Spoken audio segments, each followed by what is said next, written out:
hero in the Civil War.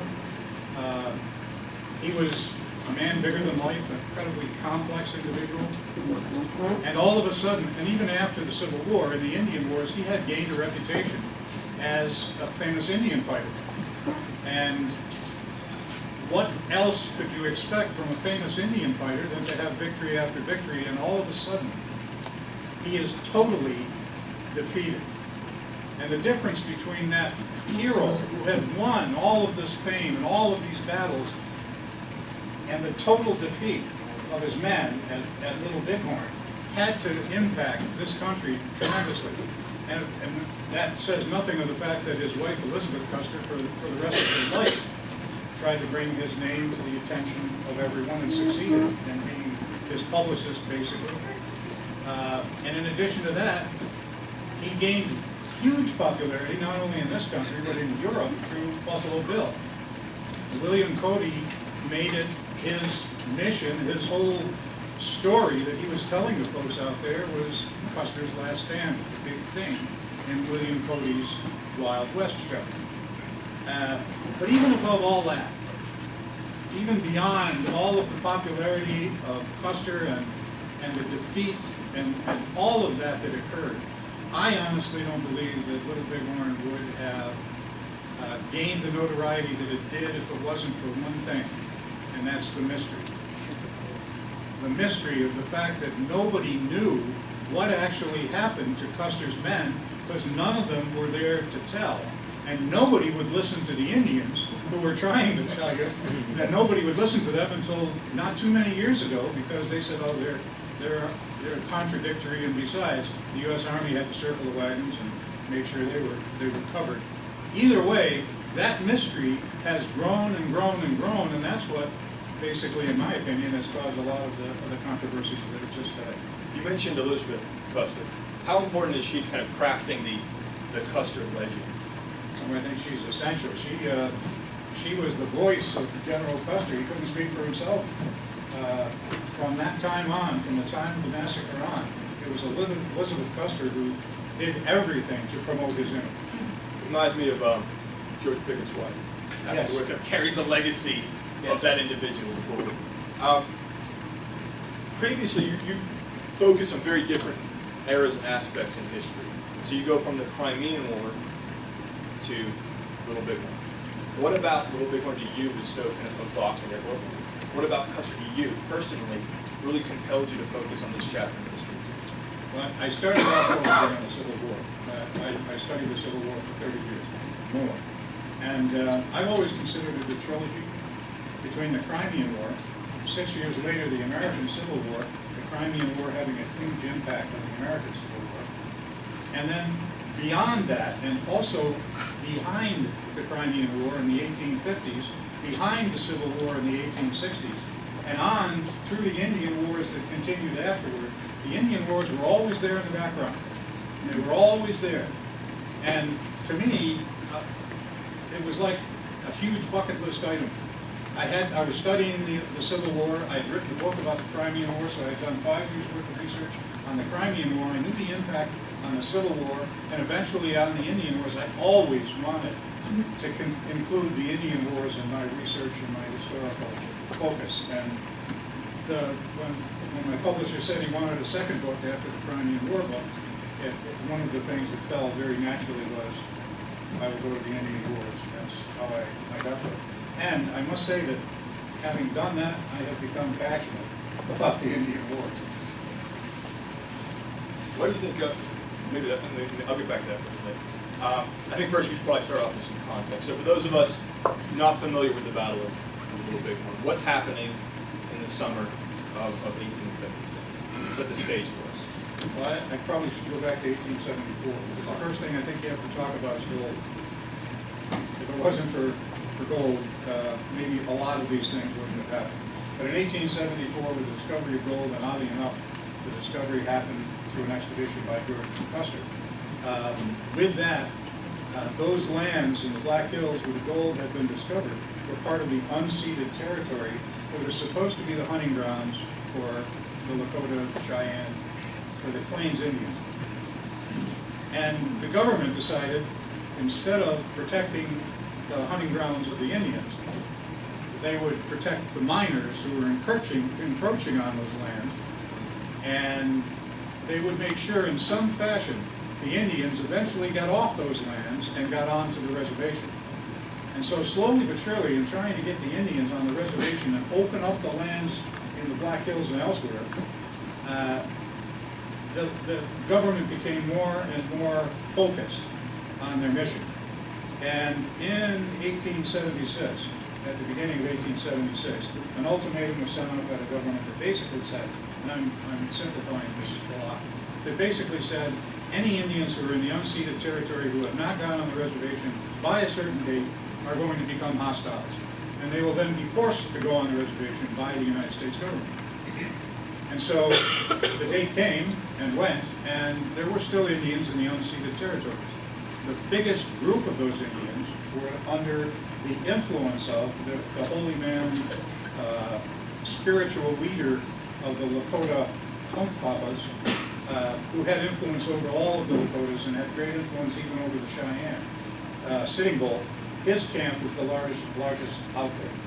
And so the government decided they would find, because they didn't know where it was, they would find Sitting Bull's camp, and then they would force the Indians in that camp back onto the reservation. The reservation we're talking about is the Great Sioux Reservation, which basically is the western half of South Dakota.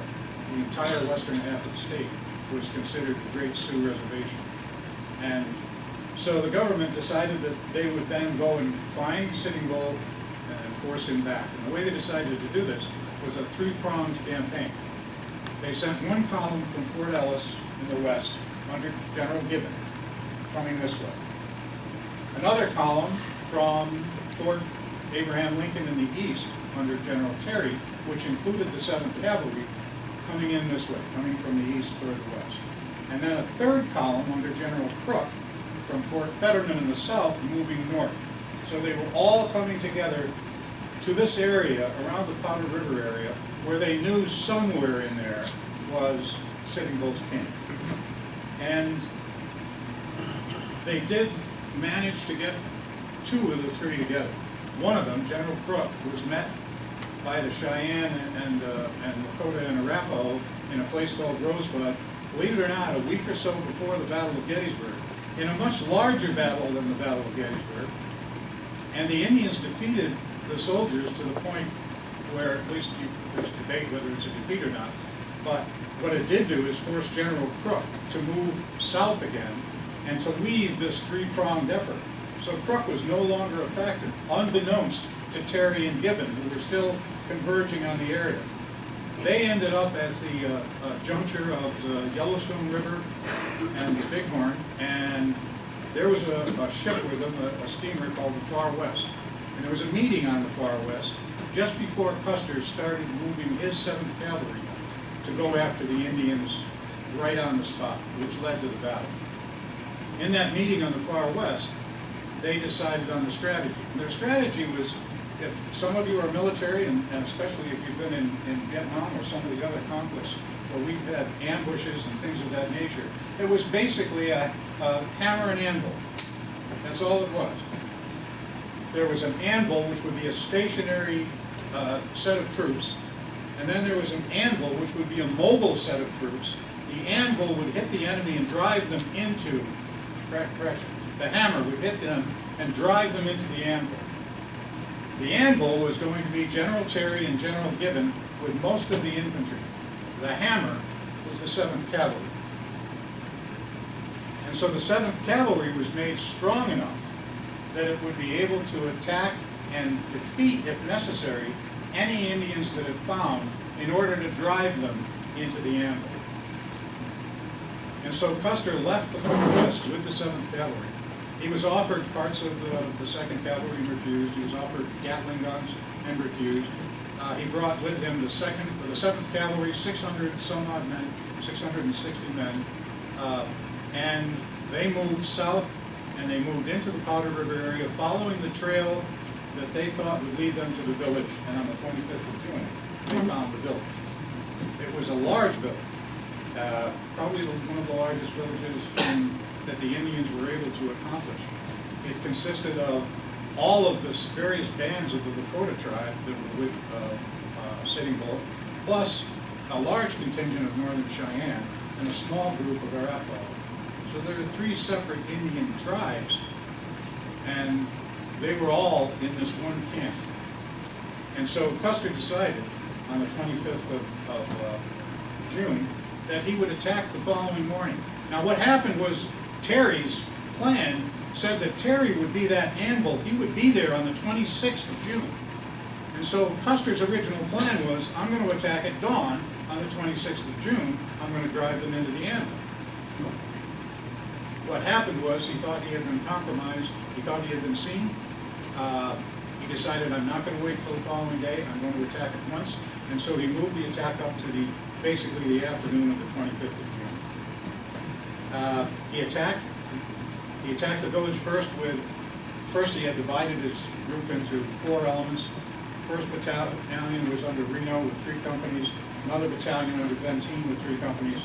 Custer took 5 companies, and he had a supply wagon that also had 100 and some odd men, riflemen. Reno attacked directly in. This is a standard maneuver of the cavalry. You attack directly in, and then you envelop around this side or this side, depending on the terrain, and you hit the enemy from the flank. Reno was the direct attack. Custer went up on the bluffs on the other side of Little Bighorn River, and he was probing to find out where he could attack as a flanking movement or in the rear. Reno did not last very long in his forward movement. He was forced back in first the woods and then forced back up onto a hill. So basically Reno was taken out of the action. This is very important because what happened was all of the Indians that were with Reno could now be free to go after Custer. So instead of having half the Indians or a quarter of the Indians split, and some of them going after each of these 2 elements, almost all the Indians were going after George Custer, which made the odds in Custer's favor very, very bad against him. Although originally it might have been 1 or 2 to 1 based on the whole of the 7th Cavalry, and when it came down to 210 men in Custer's battalion, against all of the Indians that were attacking them, it was more like 1,000, 1,500 or more. Every historian differs on all of the figures as to what they were. But it seems to be the consensus is something like 1,000, 1,500, maybe up to 2,000 warriors. More Indians than that, but those were the warriors. Custer moved up onto a ridge. The ridge didn't last very long. He tried to probe over the ridge down toward the river to see if he could cross the river. It wasn't looking good because now all of those Indians are beginning to come up at him. He's still probably thinking on the offensive, but now he's up on Custer Ridge, which has got Calhoun Hill on one end and Custer's Last Stand Hill on the other, and a kind of a swale in the middle. And what's happened is Calhoun Hill is disintegrated, it's pushed in, and they're moving along toward where Custer is. They've already been defeated. They move toward Last Stand Hill. Last Stand Hill is now collapsing slowly. And eventually it's overtaken and the annihilation of the 210 men are there. And Reno, in the meantime, Reno and Benteen are sitting back there. They, of course, were supposed to have followed by orders. They were supposed to have joined Custer. They didn't. They were having their own fight back where Reno was up on that hill. He had another 400 men with him, and those men survived the battle, which is kind of a myth. Some people think all of the 7th Cavalry were killed. They weren't. 210 men were killed with Custer. Many were killed with Reno, but not all by any means. And those that were left with Reno survived the battle. It's rather a long and convoluted answer to the question, but it gives you a general idea of the way the battle went. Little Big was kind of like Gettysburg, in which it seems like everyone who studies it has their own understanding or interpretation of how events unfolded. So how does your understanding of Little Bighorn maybe differ from the standard interpretation? That's a good question. Remember I said that every blade of grass was under controversy? I tried very hard to stay away from a lot of those controversies, but I don't know if you can succeed with that at all. I believe Custer was on the offensive for most of the battle until he actually realized he had lost Calhoun Hill I think he was of an offensive mentality. And he was waiting for Benteen to arrive, and Benteen never arrived. If he had managed to get all of his men consolidated, he thought he could then go down and hit them on their flank. That didn't happen. Many things didn't happen that Custer wanted to happen. But it's just, that's the way the battle went. And I know you're going to ask me more in-depth questions about Custer, so I'll wait till. Well, I'll follow it up with that. What is your take on Custer as a battlefield commander, as a leader? Is he overly aggressive? Is he incompetent? Is the slaughter of the 7th Cavalry a little bit more his fault? Could he have done something different? Or was he simply caught up in events that were escalating beyond his control? All of the above. I don't think Custer was incompetent. I think any other cavalry commander of that time that was put in that same position with the amount of intelligence he had would have done basically the same thing as he did. But he wanted things to happen, like Benteen to come. And he wanted certain things that he expected to happen didn't. The Indians would normally run when they were hit. They didn't this time. They had just won the Battle of Rosebud. They were very aggressive. They had a very high feeling that this was the last chance for them in their way of life on the plains. And so their attitude was totally different than he expected. They were aggressive as opposed to protecting the women and children and then taking off the hills. And that aggression is probably one of the main factors that defeated him. And he didn't anticipate it, neither did anyone else. As far as the numbers are concerned, that certainly was a factor. But there's a lot of myths about the battle itself that I have found just don't seem to hold water when you look at the evidence. I don't think he was incompetent. I don't think he was overly aggressive. I think that's the way a cavalry officer, even today, if you talk to tankers, they are overly aggressive. That's the nature of being in the cavalry, is to be overly aggressive. I don't think that's a flaw necessarily. Whether he was a glory hunter or not, in order to get ahead in that day and age in the cavalry, you had to make yourself seen, and you had to do courageous things, because otherwise you were going to spend the rest of your career at the rank of captain or major. And he certainly did that. So he was a bit of a glory hunter. And I have to tell you something that I found very odd. When I started this quest, I thought of Custer as Hornets' time. I was unimpressed. It was granted that Kilpatrick told him to attack the entire back end of Jet Stewart's cavalry. But nobody told him, as a one-star general, to lead 80 men himself into that battle. And I was under the impression that he was all of the things that you just read off. In the course of years of studying this battle, I've changed my mind. I find basically that Custer was a little bit of everything, a very complex individual, but he was no different than any other cavalry officer that would have been put out there, if not perhaps a bit more flamboyant.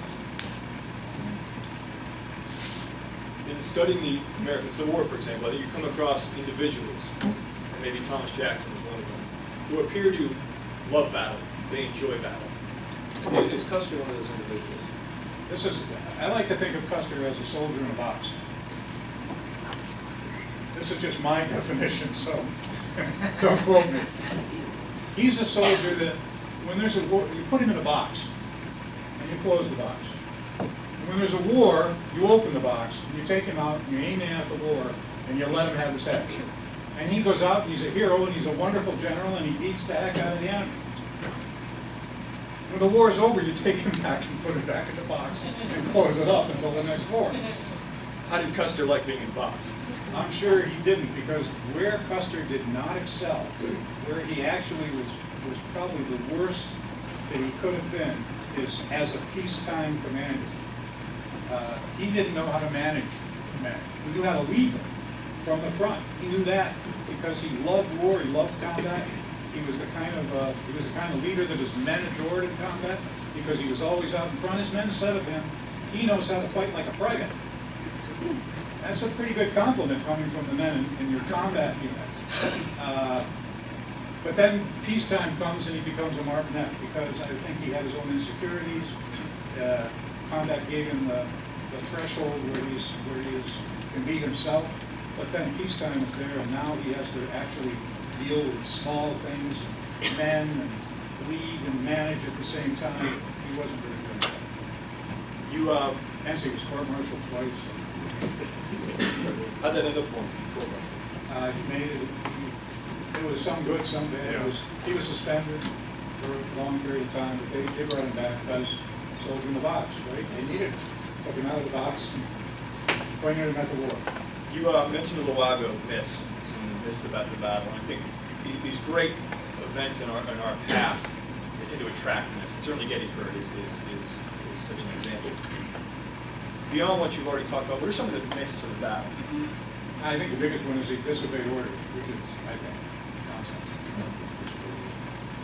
The orders that Terry gave him were very loose. He gave him full discretion to do exactly what he did, was to take on the Indians all by himself, in the hopes, because they didn't have radios, they didn't have communications, it was impossible to engineer all of these people coming together the way you would today. In the hopes that that anvil would be there, he had the discretion to actually attack. And to further that evidence, Terry gave him all of his scouts. He offered him all of his Gatling guns. He offered him the entire cavalry, which would have left Terry with nothing but his infantrymen. He wouldn't have done all those things if he didn't expect Custer to find those Indians, engage them himself, and do what had to be done. And then in the hope that if they fled like they expected them to do, they would flee into the arms of Terry. That's one. You mentioned other myths. Bad gun. The weapons that the soldiers were using were the M16 at their time. There's not enough good evidence to show that their weapons were in any way causing them to jam so much that they would lose. And the other side of that coin is that all of the Indians had repeating Henry rifles.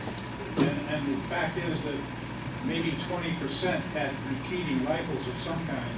Most of the Indians had muskets or trade muskets or single-action weapons, and almost all of the Indians carried bows and arrows, and used them very effectively because they used them almost like mortars. They would go over the top and rain down on the soldiers when they were behind cover. Raw recruits. There's a myth that says Custer had only raw recruits. Custer left his raw recruits. 80% of the recruits with 6 months or less in the cavalry were left behind at the Powder River Depot before he ever went to find the Indians. And most of the soldiers that he had with him had experience either in the Civil War or in the Indian Wars prior to that. All of his officers had experience in the Civil War and in the Indian Wars prior to that, or together with Indian Wars prior to that. And those officers were the backbone of his command. So he actually went out there with a fairly seasoned group of soldiers. The only other one is that I can think of is bad intelligence. That there was a problem with the numbers. Everyone said that he underestimated the numbers. My research, and I think most of the folks that have looked into it, have found that he really didn't. He knew there were more Indians than he had. He probably agreed it was 2 to 1, maybe even more. But he also knew that from past experience, that didn't matter that much because when they were faced with disciplined troops, the Indians would disappear, they would run. And if they did that, then it didn't matter if they were 2 to 1. And when he was hearing from his scouts that there's this big village, I think he was probably saying, yeah, I know, I got it. We're going anyway. And he thought when he went in there that that's what was going to happen. They were going to run, he was going to prevail. They didn't run, he didn't prevail. They in fact attacked. I'm going to ask you a loaded question. In your opinion, how should we remember Custer? Is he a hero? Is he a villain? Is he something in between? All of the above. He's a hero. What is a hero? He was a household word in the Civil War. He led from the front in every engagement he was in. He led from the front. There has never been a question about Custer's courage, ever. And if that's what you define as a hero, then he certainly was a hero. if you say, was he a villain? If you would have asked the people that worked for him when in peacetime, they would have said he was a martinet and certainly was a villain. Because, as I said before, he wasn't real good at managing people in a peacetime atmosphere. A product of his time, absolutely. Because he was also the typical cavalry officer, flamboyant, go to the guns, lead from the front. That was very typical of a cavalry officer in that period of time. How did Native Americans view Custer? And to transition a little bit, let me double up on that. In researching and creating and preparing this book and in photographing the artifacts, what was your interaction with Native Americans and the artifacts that they currently have? Well, it's probably the biggest disappointment I have in doing the book is that there's a tremendous trust problem with the Native Americans, and rightly so, based on how they've been treated for years. But to get past that trust problem would have taken years of trying to become friends, because the one thing, I was able to get Indian artifacts that were in other people's collection, but I didn't get very many Indian artifacts from Indians. They don't want to talk about it, and they don't want to tell you they have the artifacts, and they don't trust you in the first place. That's very, very obvious when you talk to them. What I did do is I talked to Charlie Fishing Hawk, a Cheyenne whose ancestors were at the battle. I talked to Ernie LaPointe, who was the great-grandson of Sitting Bull. I talked to him for hours, and I talked to him for days. Great insights into the Lakota culture, the way of life of the Plains Indians. And for those of you who know anything about the culture, I asked Ernie LaPointe, if Custer came back today, what would he want to be, or not Custer, if Sitting Bull had come back today, what would he want to be noted for? What would he want to be most called? Because he was a medicine man, he was a shaman, he was a warrior in his younger years, he was a chief. What would be the title he would most enjoy? And Ernie LaPointe said he would want to be known as a sun dancer. The sun dance is a ceremony which the Lakota Indians, where they propagate their culture and they bring the youth into the culture. And they were the best thought of themselves as being able to perpetuate the Plains way of life. Anyway, I'm hoping maybe this book will open some of the doors that I couldn't get open when I tried to reach that. And if it does, I'll probably do a second edition. Many more things. Of the literally hundreds of artifacts featured in your book, is there one that is just particularly compelling, particularly evocative, one that really resonates with you? I mean, other than his jockey drum. Besides that? Yes, there is. Private John Wallace, G Company, in Reno's battalion. He survived the fight. He was wounded, but he survived the fight. And when he was at the fight, he had with him a little wooden box in which he had his razor and a few other personal items. It looked like one of those old-fashioned pencil boxes, wooden, and then a piece of wood on the top that slid this way and opened it up. And that box he brought back with him. And he was pretty good with a knife, because in the top of that box, he drew the Little Bighorn River. He drew the Indian village, the little tents in the Indian village. And in one part of it, he put the names of all of the men in G Company who died at the Little Bighorn, including the company commander, Lieutenant McIntyre. And it's like some of the names are not quite spelled right, but that's the way he knew them. And you know that everything he did, the love and the passion that he put into that box, is all right there. And I was actually able to have it for a time and to photograph it and to put it in the book. And that's the one for me that's the most compelling. You have a military background, you have a law enforcement background. Does that affect the way you study history, the way you research history? Oh, very much so. The military background, I've been talking about it, all of the strategy and my view of how the strategy went was based on my background in the military. But more important than that, law enforcement. I've been an investigator all my career.